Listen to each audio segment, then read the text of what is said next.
বন্ধুরা, আজকে আমরা জানব কিভাবে সঠিকভাবে ফল কাটা যায় এবং কোন ফলগুলো আমাদের শরীরের জন্য সবচেয়ে বেশি পুষ্টিকর। তবে আপনাদের জানিয়ে রাখি, এটা খুবই গুরুত্বপূর্ণ। লাল, সাদা এবং সবুজ রঙের ফল আমাদের শরীরের জন্য খুবই পুষ্টিকর ও কার্যকরী। উদাহরণস্বরূপ যেমন সবুজ আপেল, একে বলা হয় ফাইবারের দারুণ উৎস, যা হজম শক্তি ভালো রাখে। সাথে আপেলে আছে ভিটামিন সি।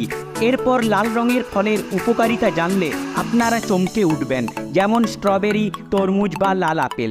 এইসব লাল ফলগুলোতে প্রচুর পরিমাণে ভিটামিন, খনিজ এবং অ্যান্টিঅক্সিডেন্ট থাকে। এদের কিছু উপকারিতা হলো, যেমন হৃদযন্ত্রকে সুরক্ষিত রাখে, ত্বকের স্বাস্থ্য উন্নত করে, ক্যান্সারের ঝুঁকি কমায়, সাথে দেহের ইমিউন সিস্টেম মজবুত করে এবং চোখের স্বাস্থ্য রক্ষা করে। এগুলো ছাড়াও লাল ফলে রয়েছে আরও অনেক পুষ্টি, যা একটি শর্ট কন্টেন্টে কভার করা অসম্ভব। ধন্যবাদ।